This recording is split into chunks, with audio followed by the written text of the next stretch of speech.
Welcome, everybody, to our open board meeting. We would like to acknowledge that we are privileged to meet on the unceded and ancestral territories of the Squamish and St'át'imc Nation. We have an agenda recommendation. That the amended agenda of this meeting be approved. Thank you, Lisa. Could I have a second? Thank you, Rebecca. All in favor? And that's carried.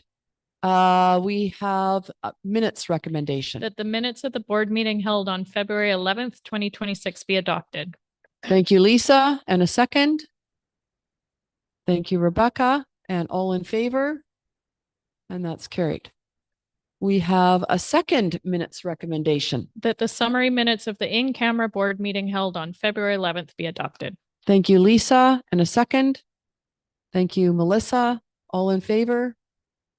And that's carried. And we have a third recommendation. That the summary minutes of the special in-camera board meeting held on March 4th, 2026 be adopted. Thank you, Lisa. And do we have a second? Thank you, Melissa. And all in favor? And that's carried. Okay, moving into announcements. I just have one announcement that I shared earlier, but I'll share again because we're in the open camera meeting. As a board of trustees, we sit on a branch with two other locals, and our BCST board representative on our branch is from Tumbler Ridge. And so we sent her our thoughts and our condolences and any help we might send her way. So just sharing that with everybody. Are there any trustee remarks? Go ahead, Lisa. I'd like to shout out Howe Sound Secondary. I was able to attend the capstone presentations. Very amazing job by all the students and staff. Miss Booth made sure that I was aware it was going on well in advance. And I was very honored to be there and tried to meet with all the students and took notes on my little sheet. And encouraged the students to actually get in touch with the board and share some of their findings and knowledge with the board so that it can help shape how we do our work for you. So I'm very happy that one of you particularly is here today that I got a chance to speak with, and all of you all did a fantastic job. Also, I attended the SSTA Pro D meeting the same night as the partner group meeting and learned a lot about the SSTA and their strategies for the professional development that they do for the teachers. So everyone can rest assured that those days there is a lot of information that is put into those and a lot of thought and deliberation and consultation. And then I was also able to go to implementation day at Don Ross. And I was able to be there for the first part of the morning. Was I there with you guys? So yeah, so good job to all staff that put on the implementation day and looking forward to the capstone recap. Okay, thank you, Lisa. Any other trustees? Go ahead, Celeste. I just wanted to briefly report out on the last DPAC meeting at the end of last month. So there are still two schools who don't have DPAC representatives, St'át'imc and Blackwater. So anybody thinking of serving on their DPAC and potentially serving as on their PAC rather, and potentially serving as a DPAC rep. There are openings there. The meetings are really interesting. It's all of the PACs in the district getting together to discuss issues. I attend, Chris and Paul attend. At this last meeting, Chris gave an update on the partner group meeting that we had in February and the work on the strategic plan. Paul gave an update on the school calendar process. Marin Corkery, is her surname? Thank you. Gave a presentation on our Feeding Futures program. There was discussion about screenagers, which DPAC is organizing and paying to have brought to our district. The next date for a viewing will be Wednesday, April 29th. And the particular film in the series will be on vaping, I think alcohol and drug use. So you can attend House on Secondary, I believe is where it will be, or one of the schools in Squamish, or you can watch it online anytime. If you would like information on how to access it, you can just reach out to your local PAC rep and they will tell you how to either attend in person or watch online. It's by donation, so it is affordable for everybody who wishes to go. They talked about succession planning and recruitment of DPAC reps for the next year. And so I would just again strongly encourage anyone who is interested in serving to do so, because it is really important work. And then we had lots of discussion, including discussion on the school calendar feedback, and that is about that. Thank you. I'm gonna take Cynthia. Go ahead, Cynthia. Thank you so much. I'm just going to report out on a few things. Lisa reported out on implementation day that took place in the south, and I attended the implementation day that took place in the north. We were very fortunate to have two excellent presenters. The first was Julian Brave Noisecat, who, amongst other things, is the director of an Academy Award nominated film. And his film is called Sugarcane. I would highly recommend that you take a watch. And he also wrote a book called We Survived the Night. He spoke beautifully about the importance of taking Indigenous storytelling, not as fiction, but rather as facts and as truths that can explain things that have happened in our geography and in our history. So lovely learning opportunity from him with respect to those two things. We did an exercise after where we were asked to be storytellers, and we partnered with another group who were also storytellers, and then we retold each other's stories. And our story was a beautiful story that was told to us about a woman who desperately wanted children and eventually did have children, but the children also could be puppies, and she did not want the puppies. She did not want puppies, she wanted children. And it goes on to tell about how these children / puppies became the best friend of the people. And so it was a lovely story, and it was a really fantastic exercise about the power of storytelling and the learning that comes from storytelling and oral traditions. So an excellent exercise to participate in during that implementation day. Lots of learning. The second presenter was Lenora Prince, who is the author of How to Be a Good Ancestor. And a lot of us have worked with that book. Many people are familiar with the book. The key takeaways from her talk were that we must cure our relationships with the land if we want to fix our relationships with one another. That storytelling is the key to learning. Protocol is important. Seek permission and guidance. Avoid extractive approaches. And this one really resonated with me. And it was the idea that in many aspects, we need to try to be giving more than what we're taking. And I thought that was an excellent lesson for me, and something that I'm going to try to be more attentive to in my day-to-day life. And then finally, the last key takeaway, I really like this too. It really resonated, was the idea, the importance of separating Western knowledge and colonial practices. And I thought that was also quite insightful. So that's my update from implementation day. I have three more things I want to talk about. The other is the Canadian School Board Association.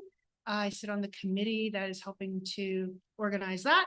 And there's been lots of work done by people who are not me. So I really appreciate everything that they have done. And the good news is that the conference is now sold out. All the hotel rooms are booked. And that if other people would like to come and attend the conference, they're more than welcome to come, but they will have to find accommodation outside of the hotel booking. Um, both the elected and the cultural chiefs from both Squamish and Leewat are planning to attend.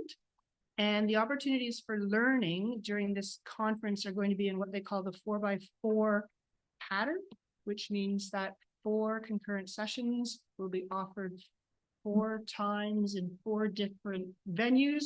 So the good news is you can go to see everything. You just have to pick your time. So that sounds like it's shaping up to be an excellent opportunity for learning with educators and school trustees from all across Canada. Finally, the partners group, excellent, that was spoken about already. And the last thing I wanted to mention is that just yesterday, the BCSTA handbook came out for the annual general meeting, and inside of this is also the motions that we'll be discussing. So take a look, lots of interesting work to be done. And that's all I have. Thank you so much, Cynthia. Thank you. Any other, oh, sorry, Lisa, go ahead. Sorry, April, I had one other thing that I forgot to mention. I happened across a transportation for the rail line presentation that there may be a time sensitivity on it. I've emailed it out to all of the board, but was looking to get a recommendation that they maybe present to us as well. Peter Schultz with the Northern Development Initiative Trust for transportation on the CN rail line that is now having its lease overturned. So a lot of information for the partners on the corridor that are interested in transportation needs of the corridor. So since I believe we need a recommendation for staff to add it unless you get it onto the next agenda. So We can send it, you could forward to the agenda setting. yeah, you want it just done that way? Okay, done. Any other trustee comments? Go ahead, Melissa. I just wanted to say that I was part of the provincial council meeting a little while ago, and BCSTA has requested that if everybody could like and follow them on Facebook so that any updates that they put are reaching out and getting to a broader group of people. And then I want to thank everybody who made it to the partner group meeting in Whistler. I know that taking an evening off and coming and sitting with us can be a challenging thing to do, and we appreciate everyone who's able to make it. That work is important, and seeing everyone there is really great.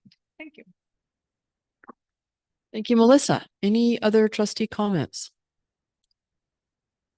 Okay, we now move to C, superintendent's remarks. Chris. I recognize that staff is between the trustees and the student, but I do have a couple of things to say. We try to honor lots of things that are going on across the district as well as across the world. So I first want to just acknowledge that this past Sunday was International Women's Day, and just take the public opportunity to recognize, acknowledge, and thank all the women and girls in our community, whether they are contributing to their community, whether they are leaders in our schools or at our district level, whether they are students who are contributing in so many ways to the learning community. A big thank you to the difference that you make.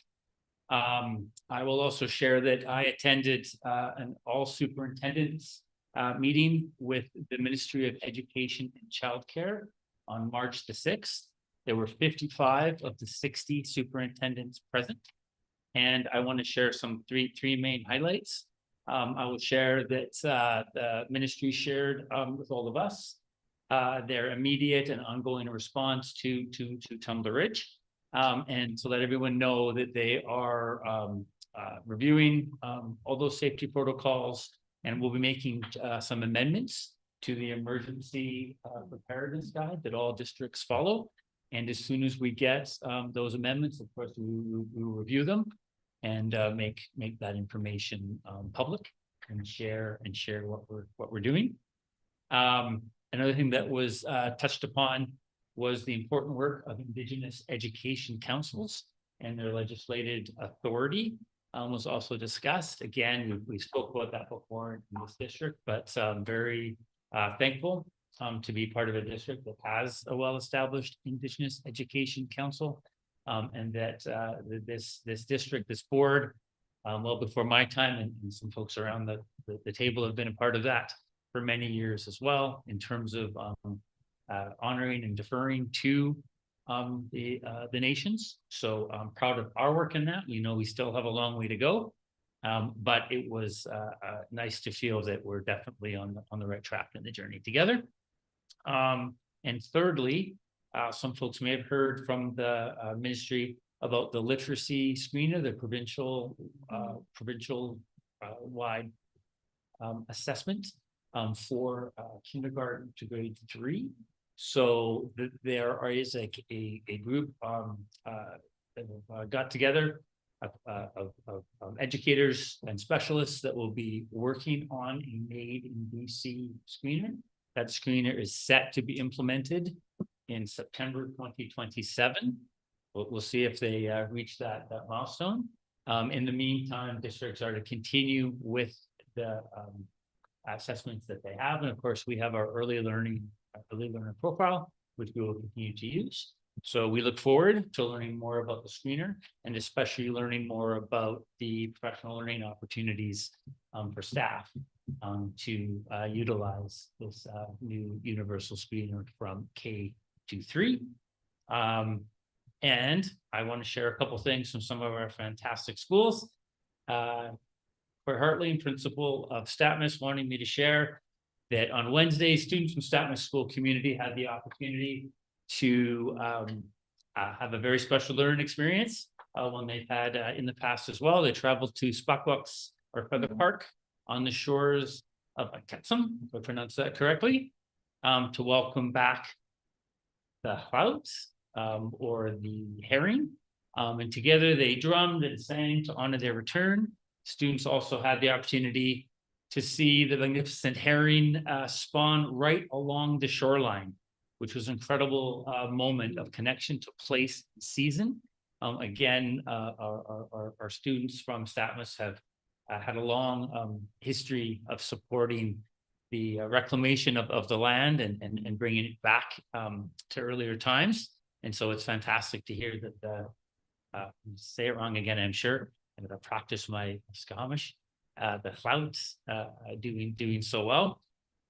It's an important moment in the Squamish seasonal calendar, and created just a lovely opportunity for learning and of course cultural connection.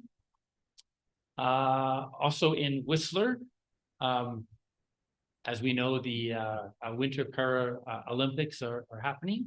And when they do, the Whistler Adaptive Sports Program, or the WAS, in partnership with Sea to Sky Community Services, visit schools. And they were in Brockendale Elementary yesterday, Squamish Elementary today, I believe, and should be at Garibaldi Highlands tomorrow. And through these interactive sessions, the students are learning about adaptive equipment and gaining a deeper understanding of the experiences of individuals who rely on these devices. So stay tuned for some photos on our district website highlighting these inspiring experiences. I will also share that our district was one of 4 that were highlighted by the Ministry for the Province's Feeding Futures initiative. And our district was highlighted for our BC food meal program. So if you get a chance, the rather professionally, if I do say so myself, I was not a part of developing it, but I do have a small part in it, as to some other folks around the room. We've been highlighted and celebrated by the ministry. So on our website, I believe that was just uploaded.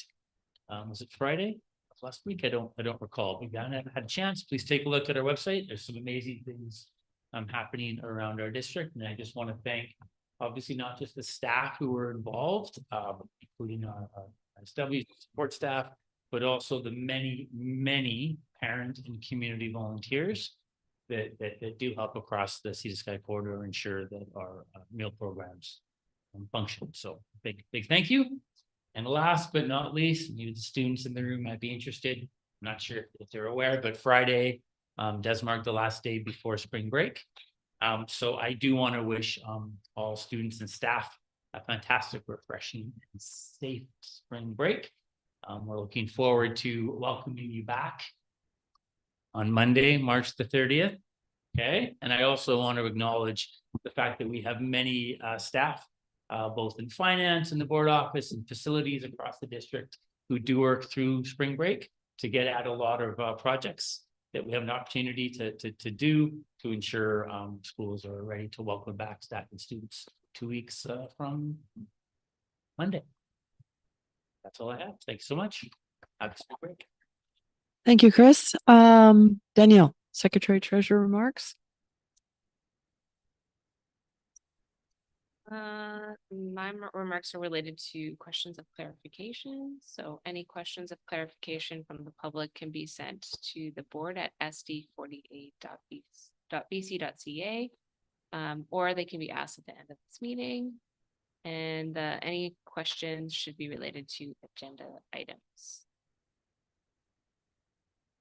Okay. So now we come to the part of the meeting that we as trustees like the best. Our student and staff presentation, and I'd like to welcome the Howe Sound Secondary Capstone Project and Principal Boisvert and your students. So welcome. We look forward to hearing what you have to tell us.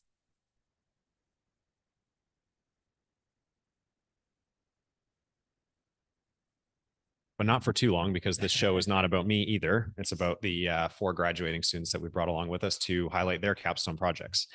So thank you, Lisa, for introducing us right at the beginning there. Glad to see that you made it out to see it, and for anyone else who came out as well. It was a heck of a turnout, and we were really excited to see all of our graduating class in under one roof at one time to kind of show these projects off. So my general plan is to just kind of introduce what the night was about and tell you, the uninitiated, a little bit about what the Capstone Fair is all about in so many words, and then hand it off to the students so they can each tell you about their projects, and then hopefully leave a little bit of room in between each for some questions about their projects or what the process was like and so on. So yeah, my name is Jake DiBodesta. I am a science educator at Howe Sound Secondary, and for the last couple of years, I've also been involved in Career Life Education 11 and Career Life Connections 12. And this year was our first year at HSS hosting our Capstone Fair in one night, all under one roof after school hours, as opposed to previous iterations where it was kind of broken up between a couple different times throughout the year. And myself and the other 7 to 10 CLC teachers that are involved in it were really excited about this prospect. We were mimicking the process that Whistler Secondary has been doing for a few years. And I don't want to over exaggerate, but from a personal note, it was one of the most memorable experiences of my 6 years of teaching. Just to see how cool the community was in coming together and celebrating each other's achievements. So again, for those uninitiated, if you're not familiar with what the fair is all about or what the Capstone Project is about, the primary purpose, at least what I was telling my students, is to show development in the district's 4 core competencies: collaboration, contribution, creating and innovating, and critical thinking. And then aside from that, also just highlighting whatever the students are passionate about. And this is what I tried to tell all my students to start from. What are you doing either inside school or outside of school that are building these competencies? My favorite phrase was, what are you a nerd about? What do you know a lot about? What are you happy to talk with other people about? So this year, we had over all of our grade 12 students, over 200 of them, plus 100 or more of teachers, family, peers, school trustees, other public alumni, previously graduated HSS students that showed up. And there was an extremely wide range of student capstone topics, a few of which you'll see shortly. But just to give you a really brief idea, there were visual, musical, and theater art portfolios, volunteering experience and impact, career research and exploration, academic and research achievements, mechanical trades and engineering projects, and reflections on world travel and outdoor rec experiences. Again, some of which you'll see shortly. Just a little bit of feedback to kind of give you an idea of what people said were areas of growth and areas of strength. We had a lot of parents asking us to extend the duration next year so that they could actually get around to seeing all of the projects, and I'm not sure how all of the students feel about that, but I definitely agree.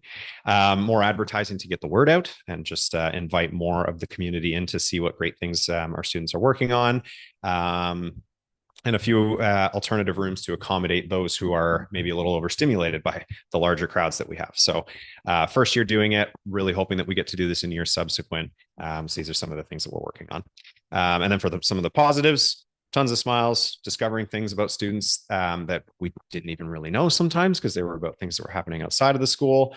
And again, for me anyway, it was really meaningful to see everyone celebrating their achievements under one roof. The sense of community I had never seen before in a school setting. So anyway, without further ado, we have from left to right here, we have Manat, Afton, Kalti, and Cohen. And I believe Afton is our first victim. Oh yeah. Just gonna- you can just pass these around. My capstone is called the Fairy Tale Project. I built 4 fairy houses that I put on the Trail Wonderland. I don't know if you guys know that one by Alice Lake. And it talks about climate change, and it's specifically focused on like the younger generations and what they can do to help make a difference. So I made these flyers that I sent to all the schools, like all the elementary schools, so that they could get the word out. But I built all the fairy houses from hand. 3 of them were made from glass jars as the base, and then I just found things on the ground in the woods without obviously hurting anything in the woods. And then I built on top of them, and then one of them was built on top of a round of wood. And then they all had fairy lights on them that turned on automatically after school time, and I put them out in about the middle of December in the rain, because that's when I had them all built and ready, and I needed them out before I need to present them. I forgot what else I was gonna say. Okay.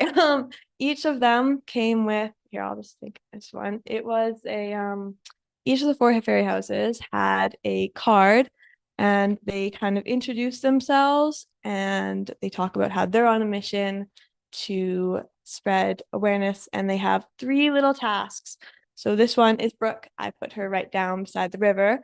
And she talks about not littering, and then being really careful around our lakes and streams to be aware of like the ecosystems, especially in Alice Lake, where they always talk about those baby frogs that we see every year, and how you have to be aware of all those things, and how you need to leave our things alone. Like, you don't want to feed bears, you don't want to feed deer, and you don't want to do any of those things because they don't actually need that. They can take care of themselves. And then so the 4 of them were Brooke, who focuses on the water sources, and then there was Lily, who talked about gardening and how we can plant our own trees and how the bees love that. And then we had Willow, who was about our forests, and she talked about how we can learn about our forests and take the effort to learn about the trees and what they do and why they're so important, so we can understand why the effects of climate change are so bad and what we can do to counteract that. And then there was Sunny, who talked about saving energy. So she talks about how we should put on a coat instead of turning up the heat, and turning off the lights when we leave the room, and try to go biking instead of driving everywhere. I really like this project. I know when I was younger, I was quite shocked by the idea that the world was going to end and climate change was going to like destroy everything. Like, that was a really big thing to me, and I was really scared. And I would have loved to have just like some little things that we could all do that really weren't that challenging, so that we could work all together to make a difference. One challenge that I had, though, was I wish I had more time so I could have done it in the spring, and so I should have planned better so that I could advertise it to more people, so more people could have enjoyed it, as they really would have. I met one guy when I went out there who was working on making Wonderland an adaptive trail, and he said he loved at the end of every night when he would walk back to his car and he would get to see all these lit up fairy houses, which was really cool to have someone give me some feedback.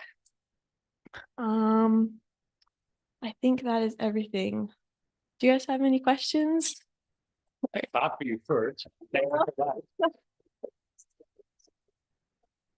Are they still there? No, I had to take them out because I did put them out in the middle of December and that was a little bit stormy. Okay. So they did not fare too well. My dream though was that someone would get inspired at the capstone fair and be like, I want to do this. And then it could slowly become a tradition that happens every year. So that more people would be aware and then it's just like, and then someone would really enjoy doing that. Yeah. Not so much a question, but a comment. I love how you named all your fairies to match the like advocacy that they were doing. That's very clever. And I don't know if you noticed on that card there, but my mom and I, we wrote them all by hand and we wrote them all in different fonts so that it would all look like they came from each individual one. And I love writing myself. So I tried to write them all in different ways. So it sounded like different fairies. And the little handout that came around, I think it rhymed also. Oh yeah, it Little rhymed. rhyme- I it love was my rhyming, wasn't rhymes. it? I Yeah, love my that's clever poems. too. Yeah. And maybe I'll just mention, with Paul also was there. My plan to only come for a little while. Of course, I stayed for the entire thing, beginning to end. Hopefully it was longer as well. But I will say, I obviously did not get around to all of them, and I missed yours. Yeah. So I'm really glad that you were able to come and share because I didn't see them. So Yeah. thank you. Yeah, I found a lot of people really enjoyed it. It was really cool to be able to present it. I'm glad that you guys welcomed me here. It's really awesome. I have an idea to help make your wish come true. Since you gave it to the elementary schools, the elementary teachers may help the legacy continue. Yeah, that'd be really cool. And yeah, so maybe drop back in with a message just to pay it forward and invite them into the project. My garden, some of the GHE kids come by and there's 36 flower fairies and the kids will move them around when they come over, and because they don't stay in one place, they move a little bit, right? So maybe across the ways you can have those conversations and it'll breed life of its own. Yeah, Well done. thank you. Just have one comment, April, if you don't mind. I just wanted to comment really briefly that I love how you combined art and science and political advocacy all in your project. So well done. Thank you. Thank you. Okay. Let's go next.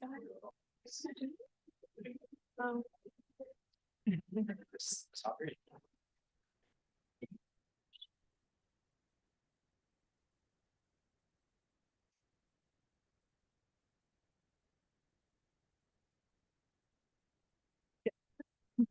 Hopsquile, Celtic Queen, Sna, Tanachan class, Stop Masokome on Nuts and Squalin. My dad is Neil Baker. I would like to acknowledge that I come from Stopmas Village here in Squamish. And my capstone is about a book I made. So this is about my culture from being from Stopmas from kindergarten to grade 11. And I'm at Housetown Secondary, sharing my knowledge with singing and drumming. Because in Stopmas, I was one of the leaders with singing, because when Auntie Shar left, we lost our lead singer, and a lot of people were really shy, and I was very shy too. So I was talking with Matthew Van Oostam, and he was like, well, if you want to keep on singing and dancing, you should start leading. And I was like, I'm scared. I don't want to mess up the songs and stuff. So I ended up start taking up on songs and sharing it with all the different grades in that school. And then I ended up falling in love with lead singing, and now I perform that for the dance group because I've been in the dance group for 10 years now, and I'm graduating out of the dance group this year, but I'll still be in it, but then I'll get to have my own regalia. So this book showcases all my learning throughout my journey at Stopmas. So it shows like all my like highlights of my memories and like all my fun times with my favorite teachers ever. So I ended up making this book because I really wanted to showcase that all through my learning. And so when I got asked like, what do you want to do for your capstone? I was like, well, I have so much knowledge I want to share. So I decided to make this book to share my knowledge. So I was making like 20 slides a day of the book because I was so excited. And I really wanted it to be in color. I didn't want it to be in black and white. So I got one of my support teachers. I was like, can you print it with the school printer because they don't allow color?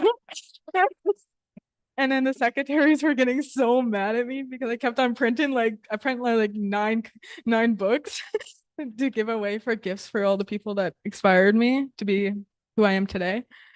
So now it's all in color. And then so I wanted to give them as gifts to my former school and former teachers I had, like Miss Lowe. She was definitely one of my favorite teachers ever because of all the field trips she did for us. I was actually talking to her the other day because she came in my class to talk about education with us. So I was talking to her because I was like, well, I always wanted to be like a nurse and stuff, but I was like, no, I don't want to be a nurse now. So I want to go into education to become a culture and language teacher to help out students who are Indigenous. And I also want to showcase the culture around the world. So I would love to travel one day and showcase my culture because a lot of people don't know that we still are alive. They think that we're extinct and stuff. So I would love to share the knowledge and the culture. So I want to thank you for having me tonight.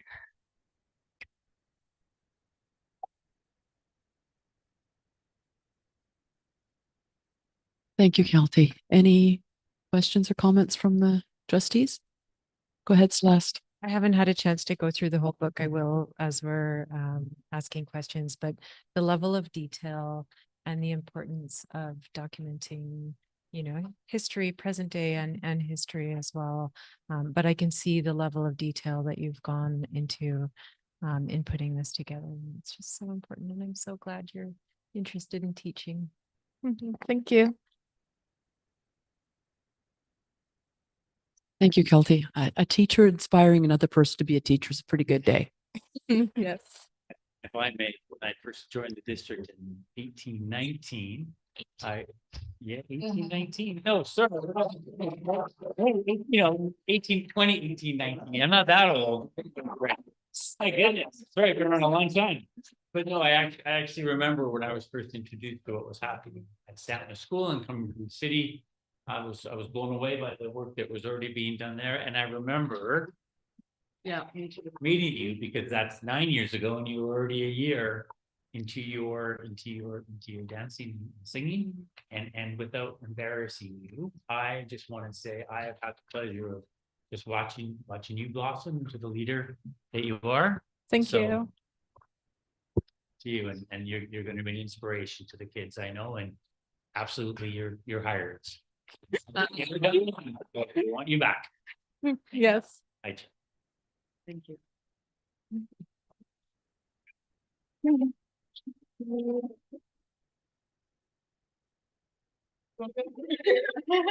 You're all amazing. They're all tough acts to follow, but you're all fantastic. I know. Do you mind if I kind of move it? Please, go ahead. So everyone can kind of. Yeah.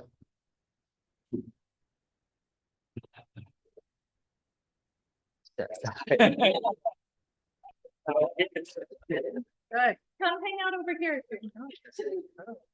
So I'm Cohen, and this is my capstone. So I did my capstone on, thank you. My Nahanni River trip. So growing up, my parents were both raft guides, and every summer we'd do a rafting trip, multi-day trips. And so they're the ones that got me into rafting, and I really enjoy it. So I was actually able to go on this trip through them. Their old bosses reached out, and I was able to go up north and do a trip as a swamper, so like a helper guide. Yeah, which was amazing. So I flew up. It's kind of like a map that goes through every day. I flew up to Whitehorse, and then we did our like 15 drive from Whitehorse to Northwest Territories to the river. I met some great guides that we went on the trip with, and yeah, so it's kind of not ordered right, but the river's over there. You can see it. And really, this was my first trip, like by myself, without parents, and going down the river without them. which was super cool. I learned lots of new stuff from the guides. I was rowing boats a couple times, and it was really different because all the other trips I've done were with family and friends. But this one was like proper guiding guests down the river and cooking for them and taking care of them. So that was really different, but it was a good experience. So yeah, I learned how to take care of them. I got to see a beautiful place doing it. Yeah, so it was like a week and a half trip. And so we flew in to Virginia Falls, which is the waterfall you can see in the bottom corner there. Flew in above the falls, then we had to do a portage around them, which was pretty hard. Three big boats and all the gear. We had to walk around the falls, and then we started our trip. And on the trip, we actually had two geologists, which was pretty cool, pretty special, because it's a very old canyon up there, and so they kind of taught us more about the rocks and the rivers up there. We went on lots of hikes, up creeks, looked at fossils, saw some wildlife, and just kind of bonded, which was really cool. Because you're out in the middle of nowhere, and you kind of have only the people you're hanging out with. So yeah. So this was a major turning point, I would say, in my life for future. Because after this trip, I was stoked, super excited, and I want to do more of it. So I talked to the guides who I was with, and they told me to try and get into TRU.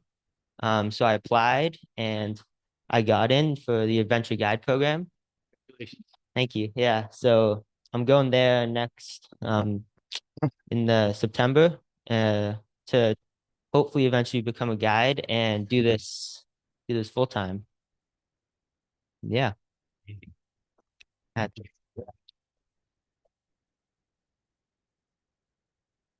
Question? Yep. Yep. I may have missed this, but how many of you were on there and for how long? It was 3 guides and 12 guests, and then me as like a helper. Yeah. And it was a 12-day trip.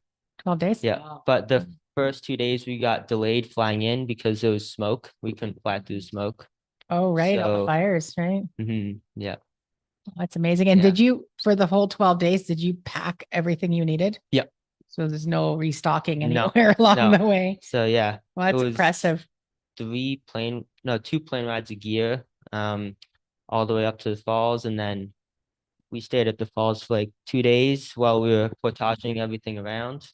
And then yeah, got on the river. That's amazing. Way to go.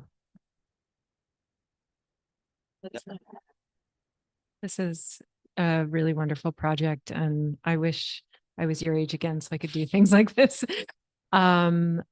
I'm so glad that this is going to be your foundation, because you'll be able to, a bunch of different careers will be available to you if you ever decide you want to do something different.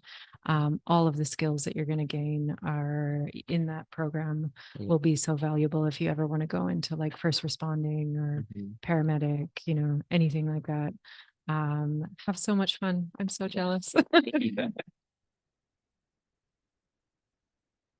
Thank you so much. Yes. Okay, go ahead. So educator in me wants to know, you mentioned this was a life-changing experience for you. I'm wondering if you could maybe share what was something you learned about yourself besides wanting to do this potentially as a career? What was it? Point of view? Learn about myself. It was hard. Like the planning part of it, because I'd never really seen what goes on behind the scenes. I've just been on the trips, been with family and friends. So like the leading up to it, getting everything ready, getting people ready, was pretty eye-opening. Even though it was kind of difficult, it was totally worth it. Yeah. Yep. So one of the things that I found when I was at the capstone projects was how complementary you all were to each other. and toward the end, you were all congregating with each other, like, oh, your project looks great, and da da da da da. And what I find amazing through the staff and the guidance of the nerd example is how many of you have actually got that career path generated from these projects. And you were all so uplifted when I spoke to you guys, and just knowing where you want to be and who you want to be. To Celeste's point, we didn't have this.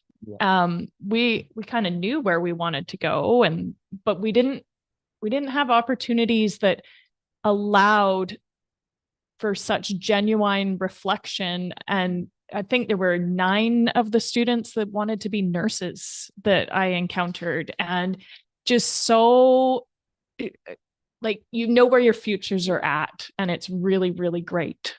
So. And there's just so much diversity, like walking around, seeing the people's things, like, oh, that's cool. When I do that, yeah. And it was great, and you're all unique, but yeah.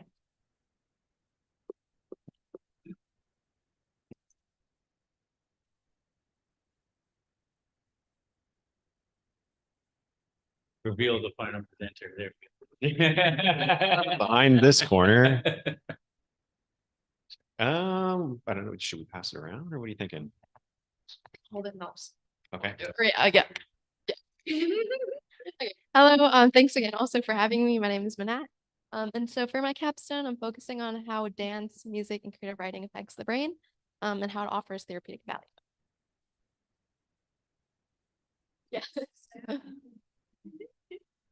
Yeah, so for example, for like the first slide, I had to go over keywords when going in depth and talking about my research, because there's a lot of jargon going on for like the scientific terms. So a lot of my project went over like research. So I had to do a lot of like readings, especially like peer-reviewed articles, which was really fun and interesting. But I learned a lot, and I feel like it really helped me out for some skills that can lead into university as well, which was really super interesting. Yeah, and then another one, yes, thank you. So the first one I went over was dance. So I focused on how it impacts like your executive function as well as coordination. There was a ton of points I went over. So for example, how it manages your stress through like oxygen going to your brain when you move your body. Specifically, I did a lot of research for all of my topics on what part of your brain gets activated, which was super neat. And I have kind of like a phrase sort of for each of like the things I'm talking about. So the first one, everyone says dance is like a language. It's because it literally is. It activates the same parts for language as well. So for example, the Broca's area and the Wernicke's area is the same type of syntax and processing used when speaking languages, which I thought was the sickest thing ever. Like, it's so neat. And it's like, it's so great for even like cognitive growth, and it shapes your brain and makes it more dense, which is really neat. So that's what I learned. Oh, yeah. And then for music, music was one of the most fascinating things. So for the second phrase, people say music is like a drug. It's because it releases opioids when you listen to pleasurable music, which is really neat. And so a lot of people like that struggle with like mental health may resort to, for example, to doing drugs, and there's a lot of substance abuse, but knowing that you have sort of like outlets like music is really neat and really impactful, because you can always find safer options to deal with things you're going through. And so I learned a lot from music alone. And then also it also changes your physical brain structure. So I really encourage like parents, for example, putting their kids in music programs, because it increases the white matter density in your brain. And for context, that has to do with like the connections and like the signaling in your brain. So it makes your brain like go faster in a sense, like the electrical synapsing, which is super neat. Thank you. And then for creative writing, unfortunately, creative writing, it's the one I'm the most passionate about, because I love pursuing creative writing in my free time. I also want to pursue a creative writing certificate in the future. So I was slightly disappointed when I found out there wasn't as much research done in this field. But through fMRI studies, which stand for functional MRI studies, basically what parts of the brain get activated. There was an experiment seeing when people did like verbal speech. So for example, like slam poetry, different parts of your brain were getting activated that inhibit like your self-control, which is really interesting, because when you inhibit self-control, it helps you filter out usually your brain filters out stuff that's irregular or like not necessary, but creative writing, it does the opposite. It makes you like blab out everything that doesn't matter. And so that's why people who do slam poetry, like they have like the most insane vocabulary because your brain is just bringing out all the information, which is really interesting because we also found out that the people who have really low levels of self-control are kind of people like sociopaths or murderers. And I love slam poetry, so I was kind of scared when I found out the fact. But it's so neat though. Like, guys, I swear I'm a nice person. But yeah, I don't know. I thought it was really neat. So yeah, that was one of the most interesting facts I found out. So super awesome. Yeah, and this is all to conclude that like creative writing, music, and like dance, these aren't just hobbies, but they're tools for emotional growth as well as cognitive growth for adolescents. And I also found out that like a lot of schools in like Ontario, for example, and post-secondaries have been removing funding from arts programs and diverting them to STEM classes, which I don't really understand because arts classes as well, they help a lot with cognitive growth and like, reshaping your neural pathways. And they have these same, also like really similar effects to STEM classes, what they do for your brain. So yeah, that was kind of disappointing. So that's why I kind of made this whole slideshow and like wanted to showcase all this information because I want to put more light on that issue. Yeah, so if you have any questions, just let me know. Yeah. Thank you. Thank you so much. It also gives a really strong case for making sure that in the education system, we don't ignore the arts. We don't ignore the music. We don't ignore the dance. We don't ignore the creative writing. Exactly. Yeah. It also gives me license to sing like nobody is listening and All the dance time. whenever I want to. You can just say you're getting smarter every time you do it. Right. That's the case. Right. That's smart. I like it. Yes. Celeste, let's see you had your hand up. Lisa, go ahead. So I had a decent conversation at the capstone and suggested that she find a way to get in front of the board to discuss like the research your students are doing that can help impact the board and budget conversations. We're so constrained, and new information that is someone else is able to find for us, it helps us shape our decision making. And I want to applaud each and every one of you. Like, you have all, even though it's a sample size of 4 and we saw almost 300, it is so empowering, and for us to be able to hear these messages and influence decisions we make that impact your lives. And not that things don't come off the table, but knowing the importance of them, it matters. And you've been able to articulate it so beautifully. And I'm really proud of all of you. You guys did an amazing job. So thank you. Thank you. I wasn't sure if you were going into creative writing or science. What's your plan? Okay, so I want to become a neuroscience professor. So I do want to get a bachelor's of science. And then afterwards, I have always loved video games. So I do want to do a little bit of work with like a creative writing team on like just some sort of creative lead. And you've already found a gap in the literature. So when you're doing your doctorate, you just know I'm going to exactly. get my PhD in research and creative. There you go. Yeah. Exactly. And I do also really want to work with just like the community. I do want to also go into like mental health advocacy and like work with the youth as well. That's something that's also really important to me. The whole reason why I wanted to go into neuroscience was in the first place was because a lot of my family have dealt with like substance abuse issues, and seeing the change in the brain kind of sparked like a deeper curiosity into how the brain works itself. And I'd love to impact the community with like the research I learned and also what I learned in the future. So that'd be really interesting.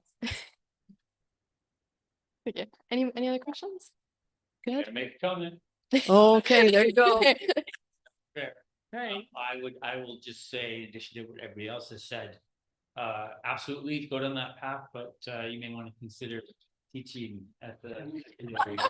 I probably will. First, we need those teachers as well. So, Of course. it'll be great. All of you have a thank you.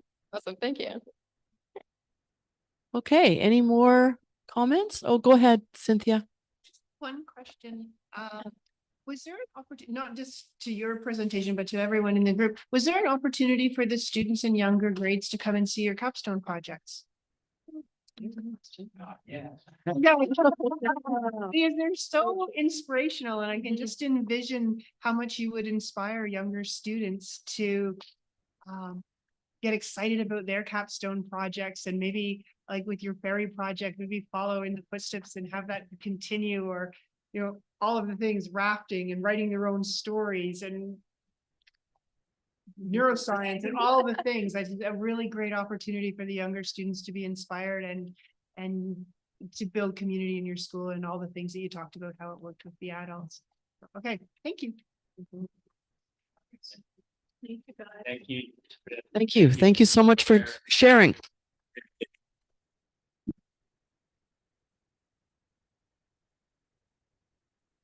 You're free. You don't even have.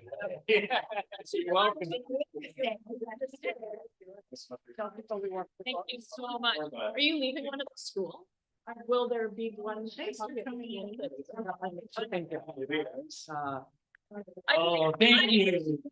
I'd like to. Yeah, Chris, do we know a publisher? Do we know a publisher that might? Yeah.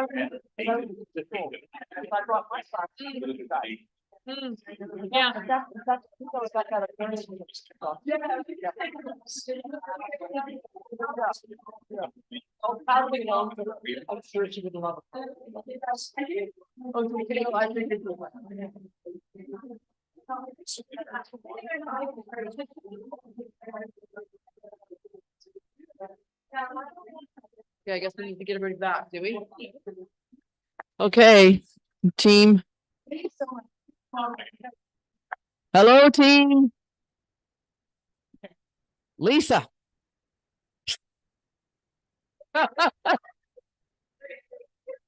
Okay. I know a gavel. I usually have a nice big loud voice, but I'm trying to be, respectful. Thank you so much. Bye. I knew that you were going to be doing the rafting trip. I thought I already know somebody who's signing up for that one. Especially if you didn't have to plan all of the food and just like sign on and give me a life jacket. Here I go.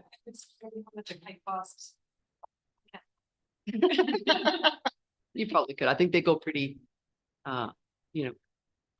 bare basics. I bet you. I don't think they're having filet mignon. Yeah. Okay, so that was fun.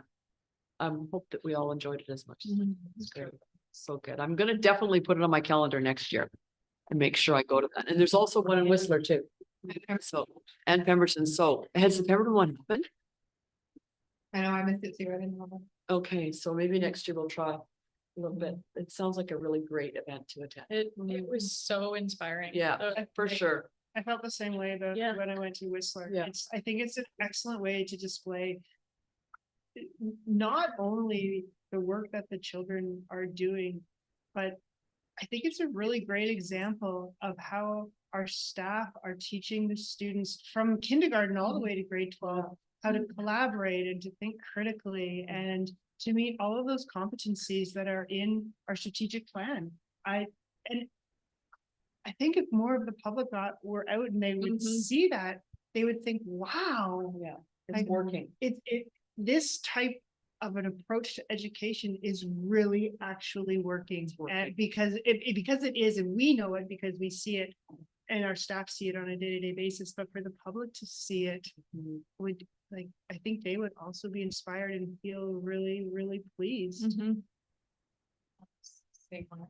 Also the dedication, this is after working hours. They don't have to be doing this. This demonstrates the dedication of the teachers that we have working in the schools. And I've been to the Whistler one as well, right across the corridor now. I'm glad it's happening. And it really highlights the difference when a student brings their passion to their project. And then you take a student who takes all of the research and the science and the music and the art and puts it all together with their passion, and it just comes to life. And I know it happens only in grade 12. Part of their graduation. It's part of the capstone, it's part of their graduation, but what a great way to capstone 13 years of school. Something to be proud of for sure. Okay. If there's no further comments, I would like to welcome Terry Lynn Campbell, who is going to be giving us a presentation on our school calendar process. Come ahead. Yeah. We have to be able to hear you.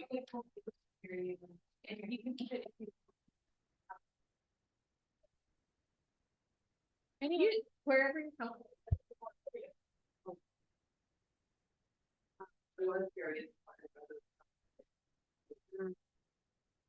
What a treat for me to be able to do that. Yeah, like. Let's work here. Yeah. Yeah, I wish those could continue. Right, can you hear me really well? Okay. So, hi, everyone. My name is Terry Lynn Campbell, and I'm the parent of two students in SD 48. I have a son in grade 7 at Don Ross and a daughter in grade 5 at Ecole Garibaldi Highlands Elementary. And thank you for the opportunity to speak today. I know your time is valuable. In my professional work in public health and program and policy evaluation, I spend a great deal of time thinking about equity issues and how our public systems and institutions create fair opportunities and positive outcomes for our communities, and especially for our children. And as we were talking about on these capstone products or capstone projects, he asked what makes you a nerd, or what would that would be it for me, right? What equity issues? So it's with that lens that I wanted to speak to the board this evening about the calendar development process. My intention tonight is not to revisit the specific details of the Don Ross proposal in particular. That's what got me thinking about this, but rather I'd like to reflect on the consultation process itself surrounding the school calendar, and hopefully offer a constructive perspective on that. And how the consultation supports strong governance and decision-making in public education. And I will add that I have a lot of faith in our public education system, especially after, I always did, but especially after seeing these capstone projects. I really do have a lot of faith in our public education system.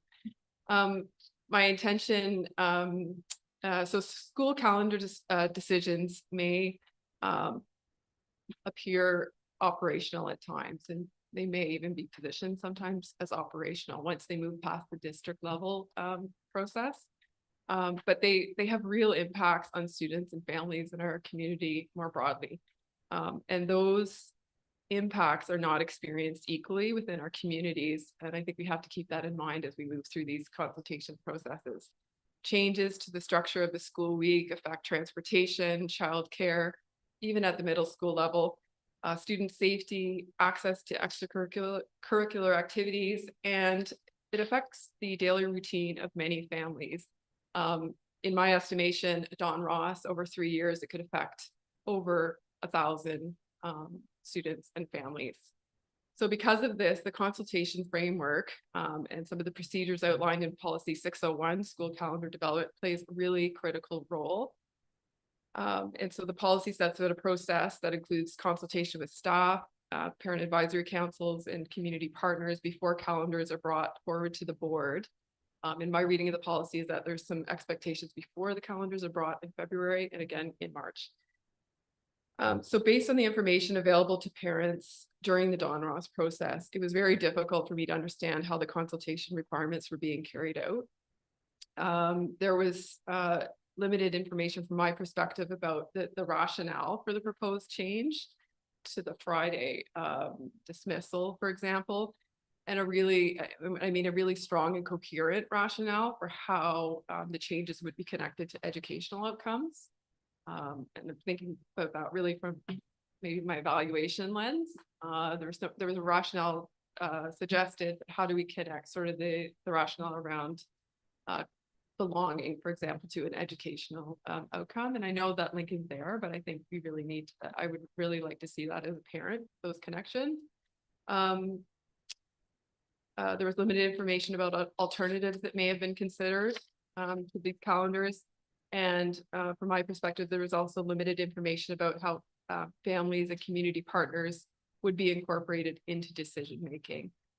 Both at the school level, which may be more of an operational issue, but how that gets rolled up into board level decision-making. As a result, some parents may have felt they were being asked to comment on a significant decision within our school district without the information needed to provide meaningful input. And so when consultation processes lack clarity or context, it can unintentionally limit whose voices are able to participate effectively. Thoughtful consultation is not just a procedural step, it's an essential part of good governance. And that's what I would be here advocating for today. Strong consultation processes help ensure the board receives the full range of perspectives and lived experiences needed to make informed decisions.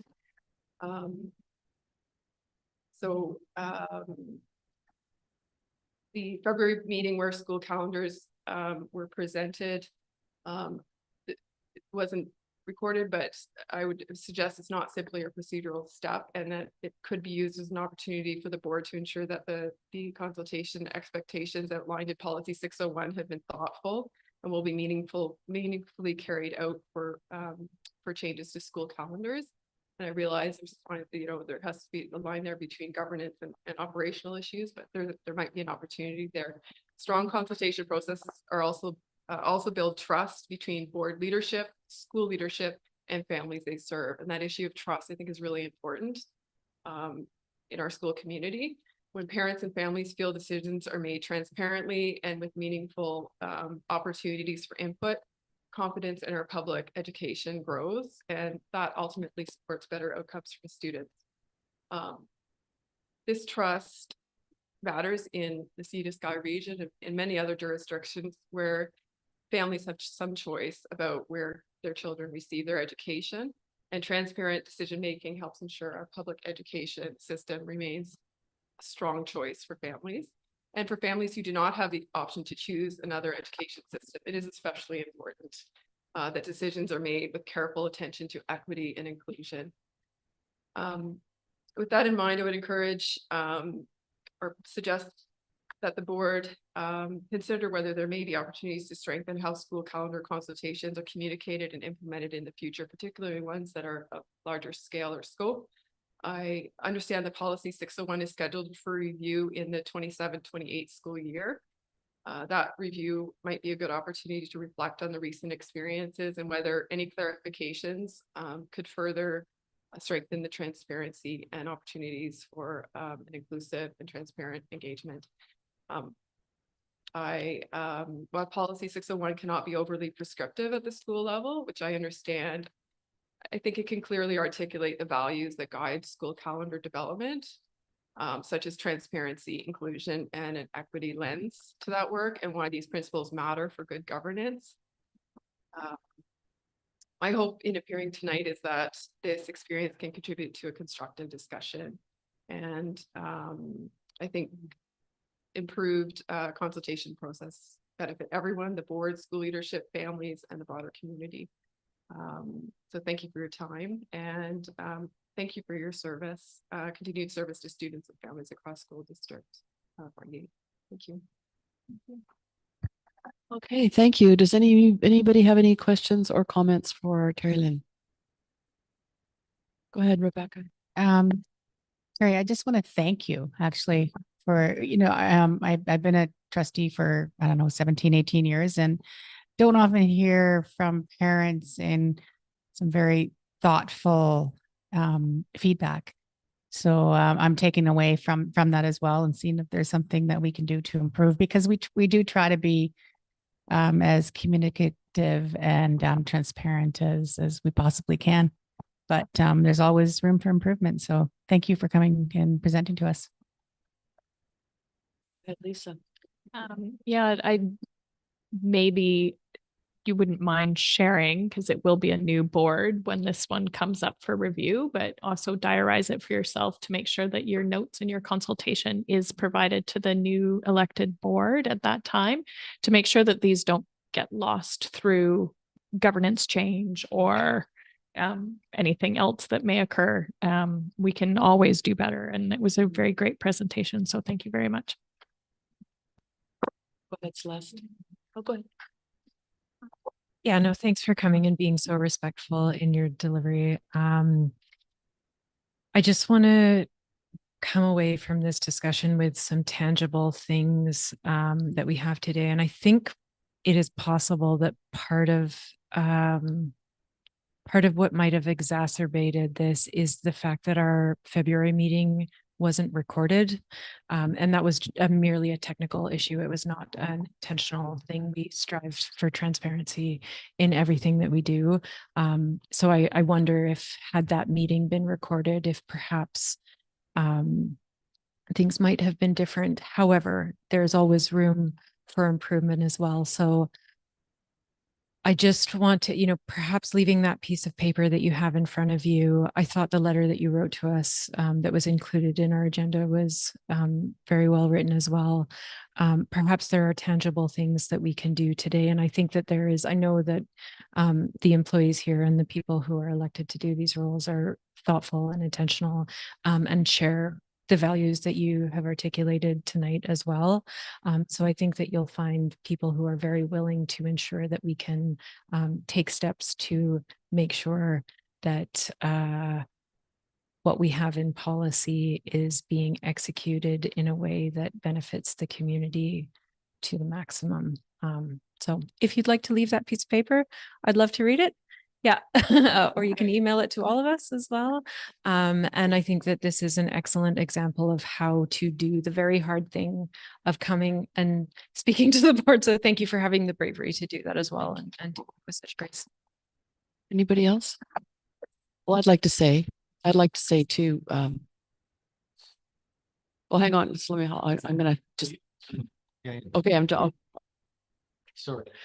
I too echo what my fellow trustees have said. And thank you so much for clearly articulating your concerns, for your very polite letters. I just want you to know that equity and inclusion are part of almost every conversation we have at this board level. So just be assured that we think along the very same lines, and we'll do everything and anything to ensure that we are meeting that very high standard that we've set for ourselves. Yeah, I'm sorry, I was some mic confusion here. Now. Yeah, I know, I've got stereo. Thank you. Yeah, no, so my name is Paul. I'm the district person who sort of oversees the process every 3 years. And so, this is one of those processes where, because it's only every 3 years, usually it goes fairly well. But I know that this year, the Don Ross calendar was a big change.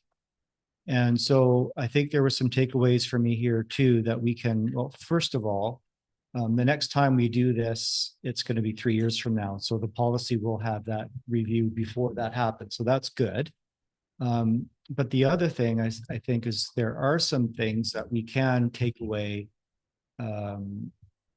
even outside of the policy review, just in terms of how we operationalize the work, how we communicate to our school principals and vice principals about the process and that sort of thing. So I do really appreciate your feedback. It was excellent, and it will help us with the work moving forward. So thank you.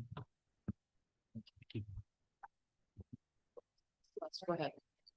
You can also email us anytime, like all of us. They're all on the website. You just, anytime you have a thought, you just send us an email and we can integrate it into the stuff we're doing. And Paul, if there's, I know that the Don Ross PAC met last night. I was speaking just as a parent. These are my own opinions and views, but I know the Don Ross PAC had some ideas last night and spoke about the consultation process again. So that might be an opportunity. There might be an opportunity to get more feedback about what concrete things they would like to see of a consultation happen again.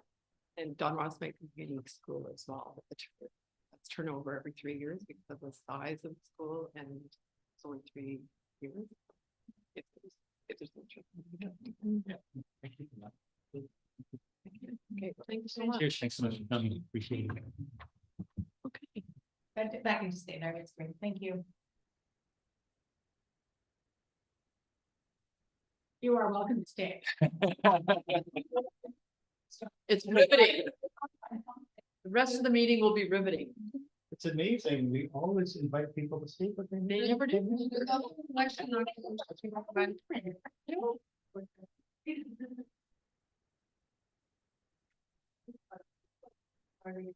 Oh.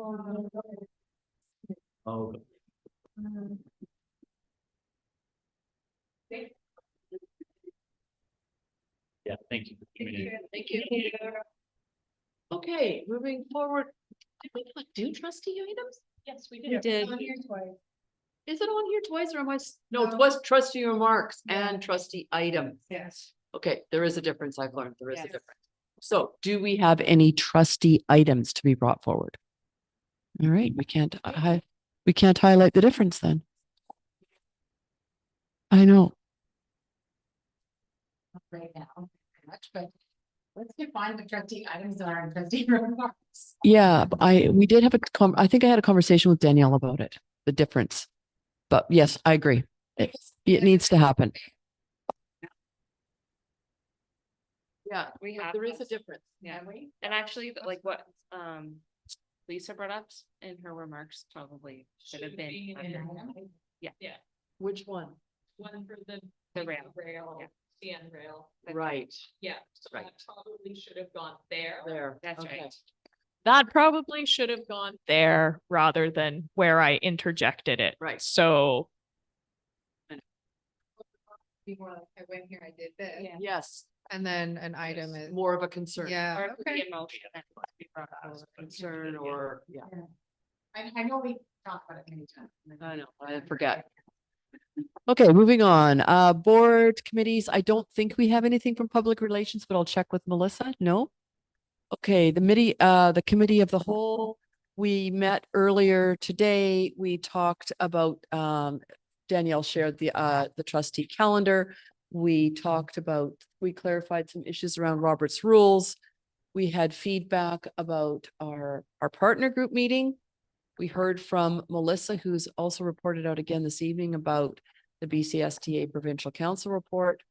And we discussed that we actually decided that we were going to not hold a June board education session, given that we have a lot of other education systems happening over between now and September. So I think we have some recommend.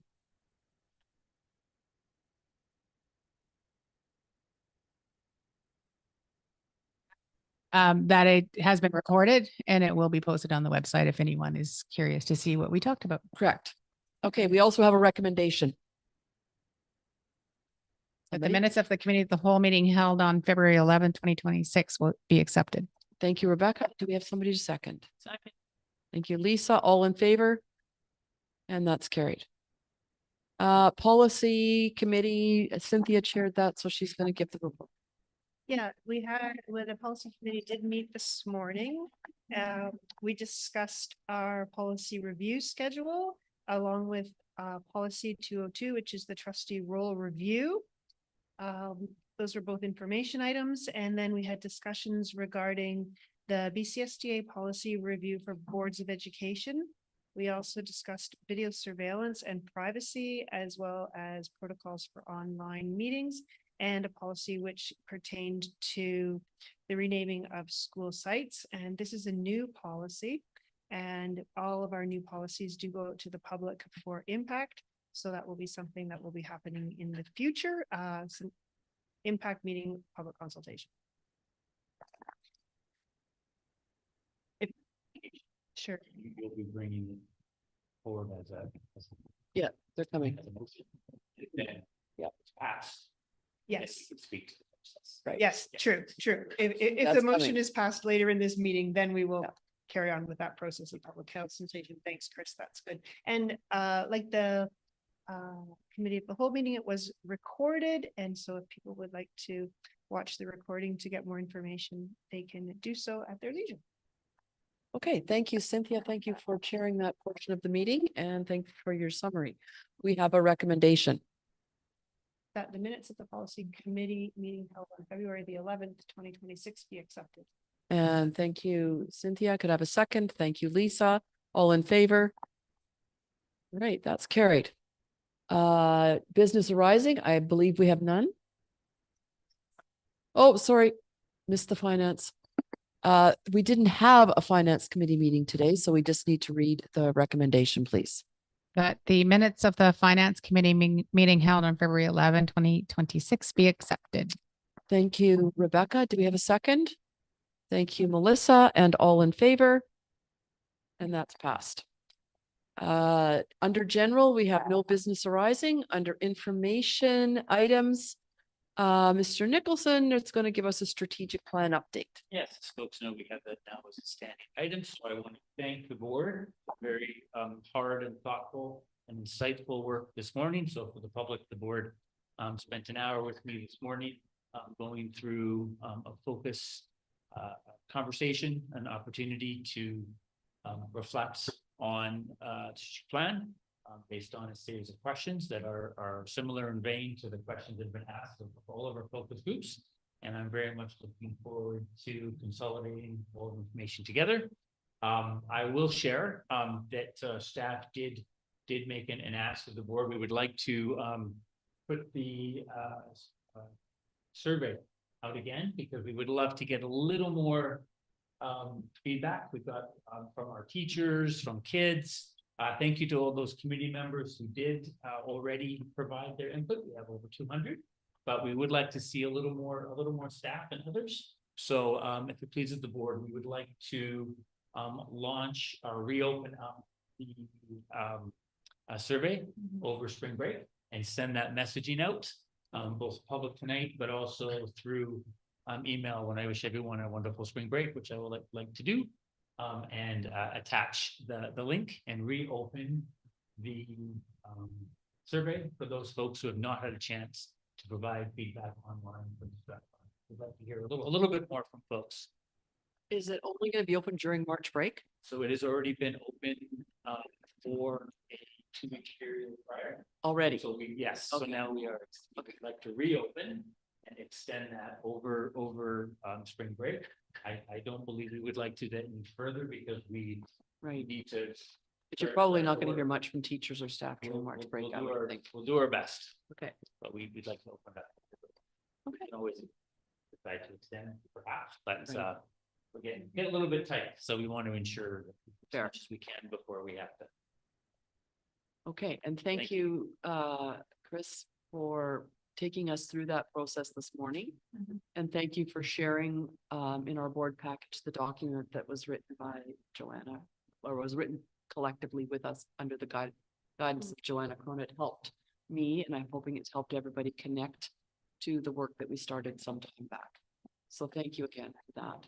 Looking forward to the summary. Okay, next we have an enrollment update from Danielle.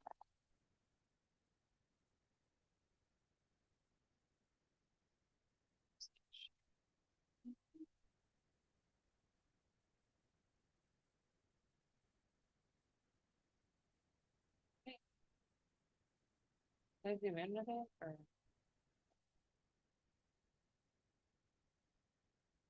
Right?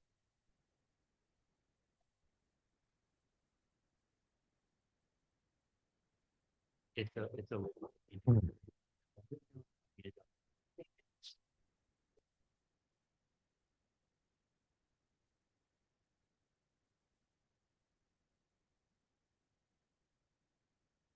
Okay.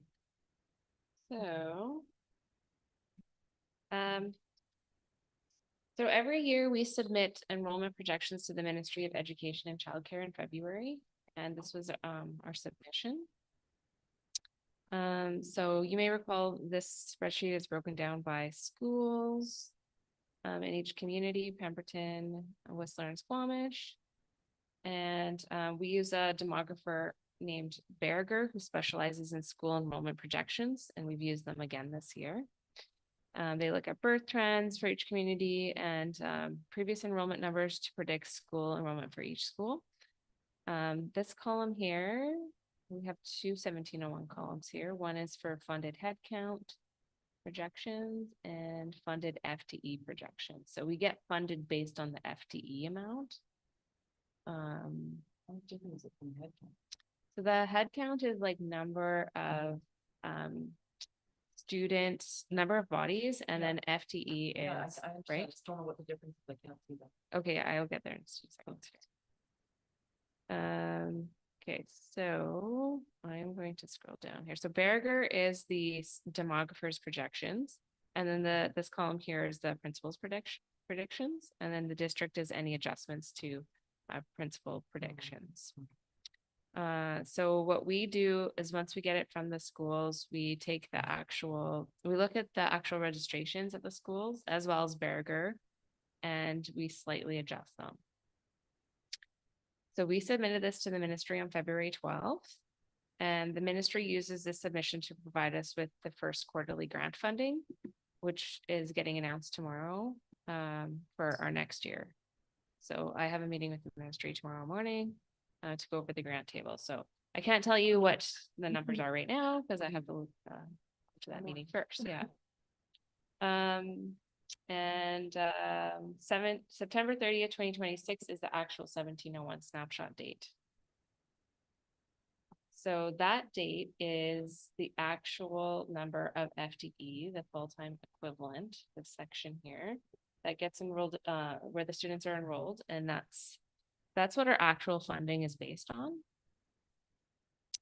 And sorry, I just gotta go back to my notes here. So the grants from the ministry adjusted once the 1701 numbers come in from September 30th and the numbers are finalized. What was submitted to the ministry for the 26-27 year was this 5,093 FTE. And for context for last year's projection, we sent in 5,181. So that's what our projections were last year at this time. And this year, for next year, we have 5,093.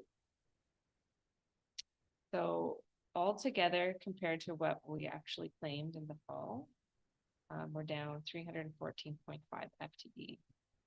So we are very conservative with our projections, and we did have some.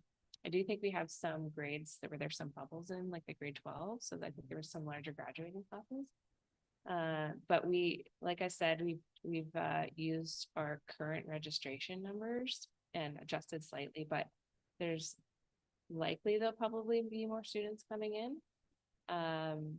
And just so everybody's aware that we use these numbers to do our staffing for the fall. And so if our numbers do come in lower, it's not like we're going to be totally overstaffed. We are being conservative with our staffing as well.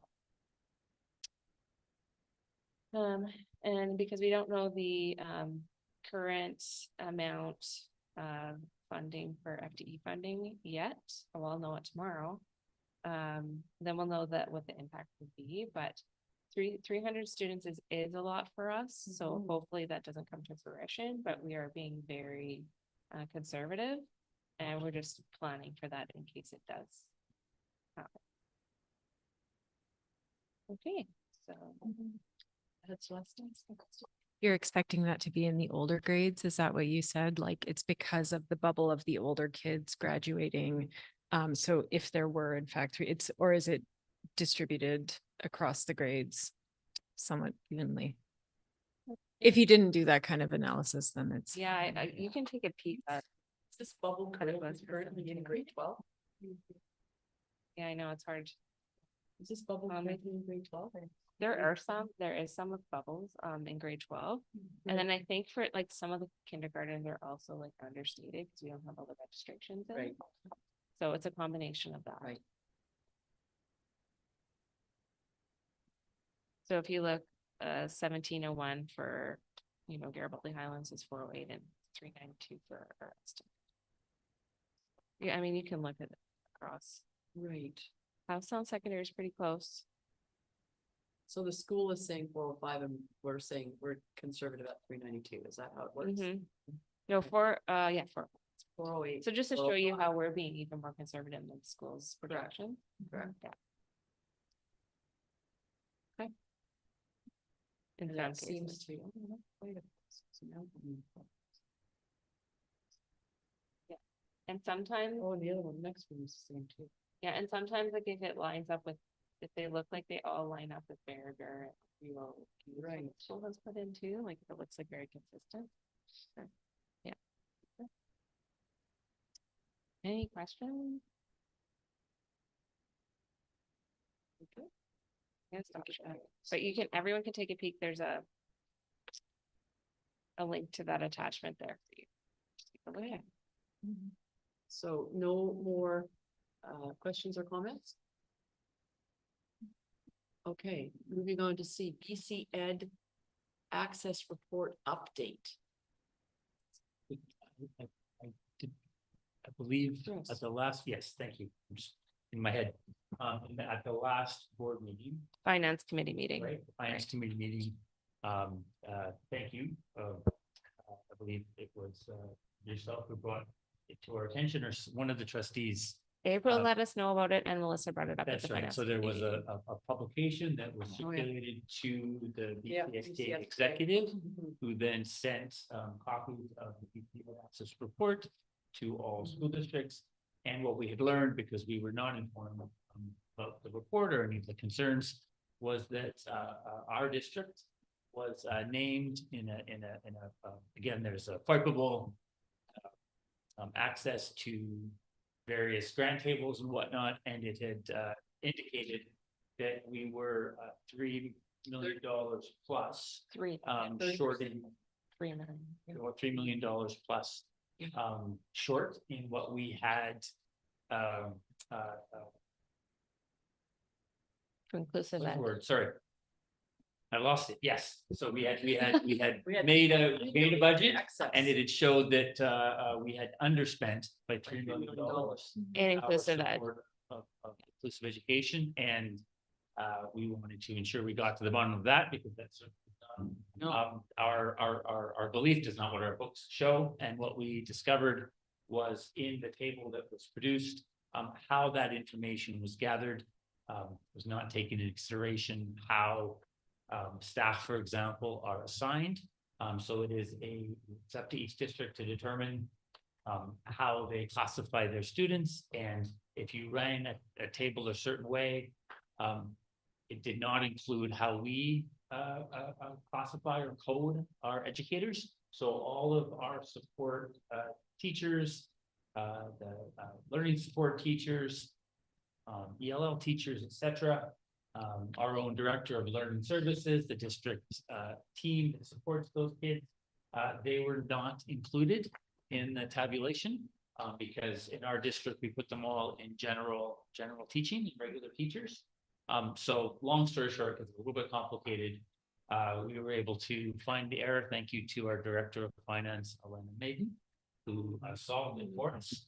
And I just want to assure the board and the public and anybody concerned about that it was again differentiation in how data is released, is shown on a table, and we are looking to align with all the other districts just as a potential change to our accounting, so that if this table is run again, it will show actual. So just to assure everyone that we did not underspend. In fact, in one instance, I can say that we were actually $1 million over in EA support, for example. So, you know, we know we can always do more, but we're quite confident in the support that we provide for kids and for the budget that you approve, that it is spent appropriately and is allocated appropriately as well. And it had nothing to do with failure to fill or issues where folks weren't covered. We know that is an issue and continues to be with our EAs. Transparency there. But again, it was a accounting differentiation rather than any real number values. So I just wanted to get it on the record. For this public. Go ahead, Celeste. Yeah. I'll just add to that, you know, we discuss finance at every meeting. There are, you know, many documents that anybody who is interested in doing a deep dive, this is all public. Nothing is hidden. So anyone wishing to gather further information and better understand this can either look through our past agenda packages or request the information themselves so that they can feel confident that what Chris has just articulated is in fact true. But we are looking at this every time we meet and in between. So I just want to add that I did bring it to the attention of BCSTA because it was put out in their weekly. And I don't know about all of you, but I tend to trust what's put out in the BCSTA weekly and something that we should be reading and paying attention to. So I phoned and I didn't hear back from her though, but I did bring it to the president who brought it to Trevor. So maybe it's something I should follow up with her the next time I'm talking to her to ask what was done about that, because I do believe they need to be a little bit more careful about what they're allowing in BCSTA weekly. It was not. No, she said it wasn't. It wasn't. She actually said the word researched. She said it wasn't, that the person who wrote it just went on to the public pages and gathered the raw data and made their own of it. That's what actually happened. So anyway, I will remember to check back with her. I talk with her often, so. I will. Okay, where did we get now?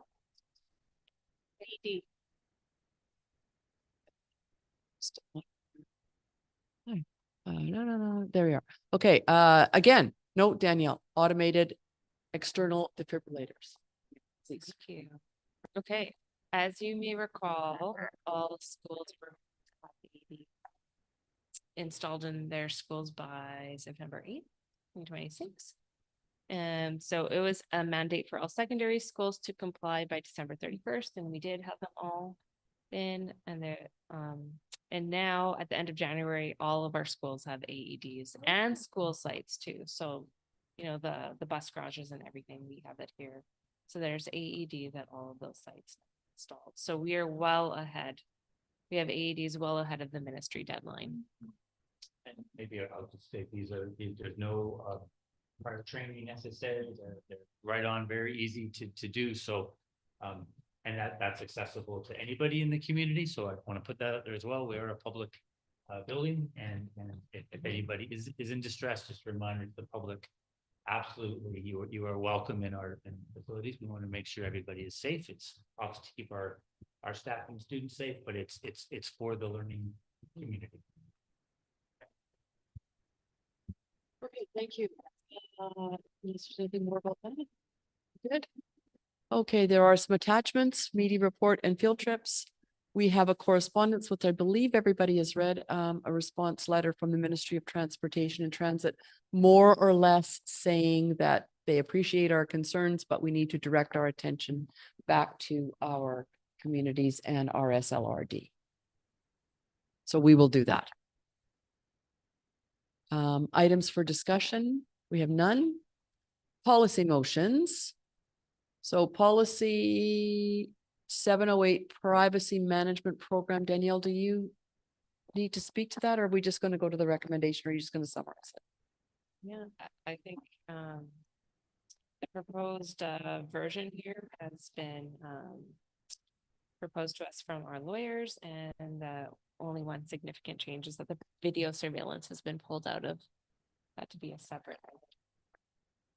Okay, so we can have a recommendation, please. That the Board of Education, is it on? The Board of Education approves policy 708 policy management program as presented with housekeeping changes. Thank you, Lisa. Do we have a second? Thank you, Rachel. All in favor?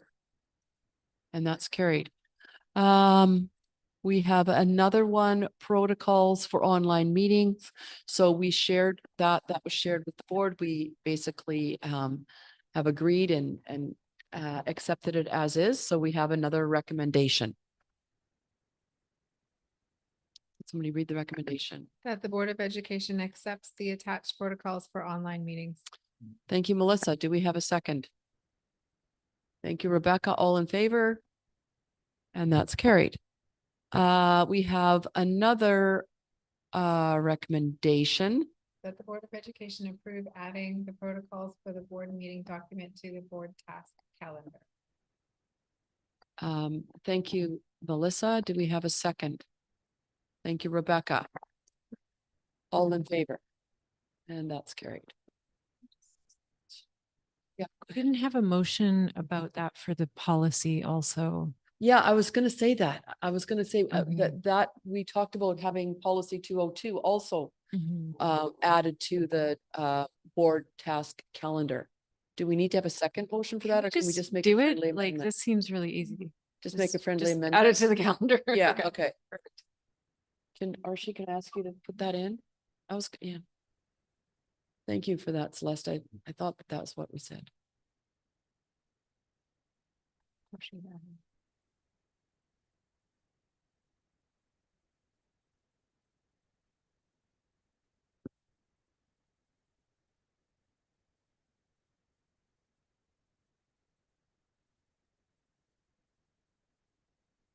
Can you just lump them together, Archie?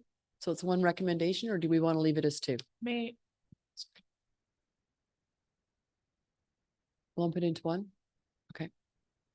Clarification, I worry again, if this is in the minutes, new board, the review of. yeah, We've got it. Well, that's, the word review, I'm not sure that's. the- that should be. at the Not end. review the, To review, to oh, refresh, refresh. to discuss, to. Yeah, you're right. The word To review is not, it has a different read. connotation. To You had a word, Celeste. We talked about it. I can't remember either right now. deliberate. Go. Oh, What is it? It is not review for this one. no. It's not it's, Get reacquainted with it. That's what it Yeah. really is, but that's not the right word either. The thesaurus, I apologize. Familiar yourself, refresh, Refamiliarize. familiarize, familiarize. Okay.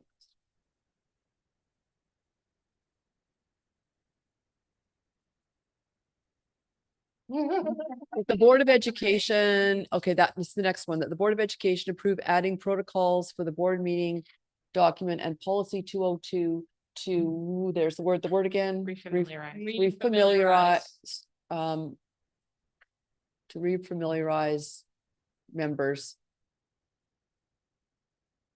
These two documents. of these documents, these items, yeah, okay. But you need to put in there the board task calendar too. Yeah, in the Yeah. board task. Okay. Okay, We'll just read it again. we're gonna have two. It's easier to have two than to mush it together, I think. He says protocols. Mm-hmm, mm-hmm. Should have a Policy separate- 202 appears somewhere. I suggest you Mhm. have a separate, you already had the one, I would do a separate. Okay, then if we're gonna do that, I agree, but you need to put the board task calendar up under the number of the protocols too. For both. Yeah, for both. It needs, the board task calendar needs to be in both. Yes, so just put that. Are you good? Ash? Thanks, Archie. Sorry. Okay. Let's have somebody read. Would it be a C? Policy 202? No, No, we got it. we both. We have two recommendations. One is for the protocols and one is for policy 202. I think it's better to have them as two. I'm not disagreeing with that. All I'm saying is if you look at where it says speech protocols of online meetings, there's zero reference to policy 202. Oh, And what that is. okay. So it's just like, oh, it's there. Okay, I see your book.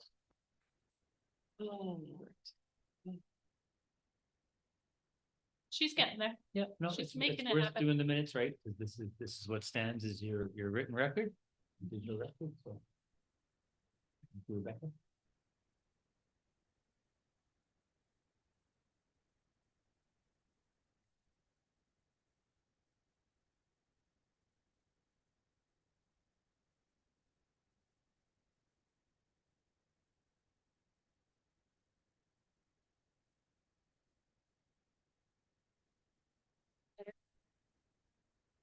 Quite right, with the Board of Education, through that policy 202 to refamiliarize members in the board task calendar. to the board task calendar to refamiliarize Mhm. board members.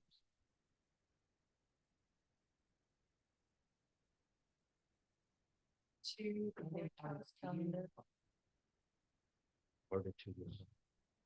Pretty much so. I know, I try not to get in there. It's not working, are they? Sanity. But it doesn't sound right. That's all I know. Doesn't sound right. I'm too tired to contribute anything useful, so.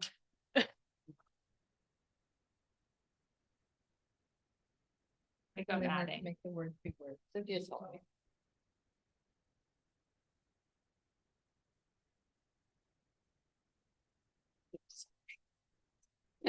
Good.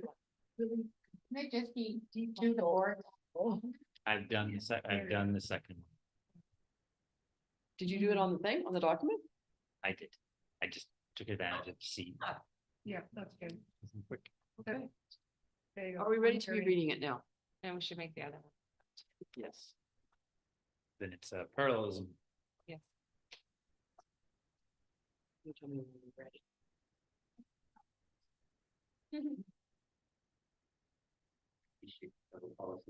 Yeah. Yeah. We got you over here. Got you. Too much policy staring these days. No worries. Yeah. All right. That captures it. Yeah. Except now we've got policy 202 review, ALO with nothing underneath it. No, it's there. You have to scroll down. Oh, With the, I yeah, got it. our I see it. protocol, whatever you. yeah, That's right.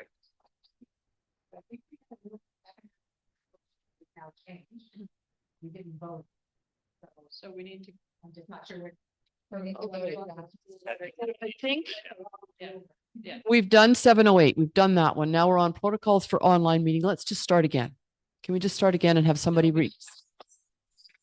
Can we vote against it? Yeah. Oh, I see. Okay, okay. All right. All in favor? And opposed? So that fails.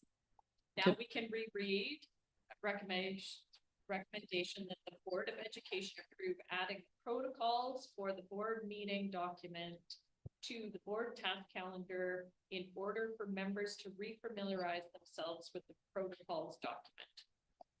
Thank you, Lisa. Do we have a second for that recommendation? Thank you, Rachel. Are we all good with it? All in favor? And that's carried. And we have policy 202. So we have a recommendation there.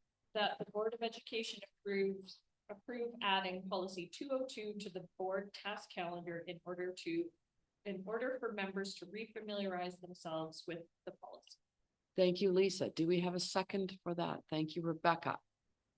All in favor? And that's carried.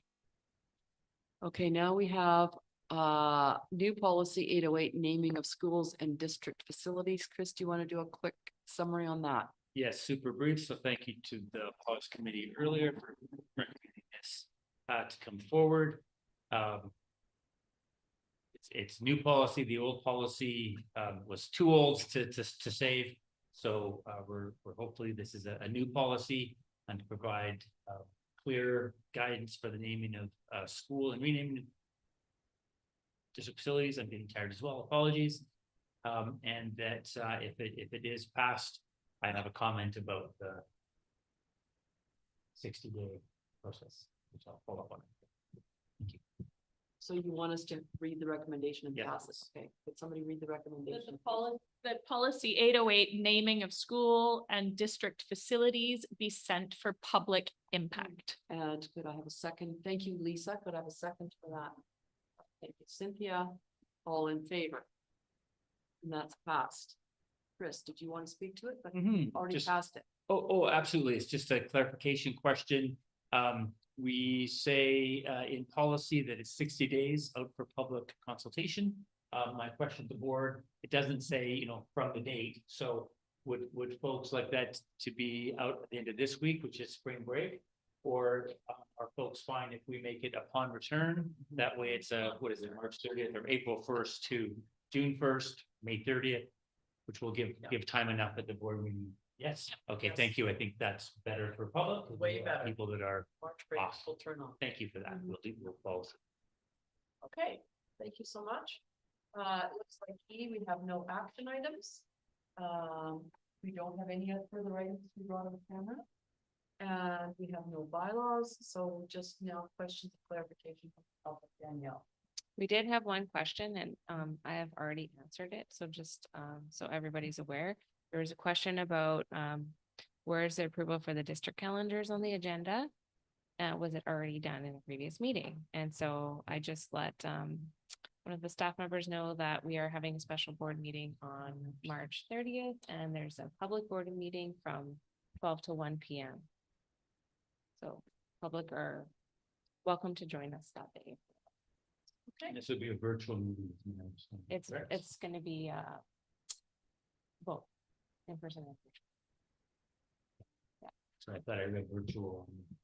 For those Yeah, who. FBO / That's right. Thank you so much for Yeah. that. So we are adjourned at 7:50.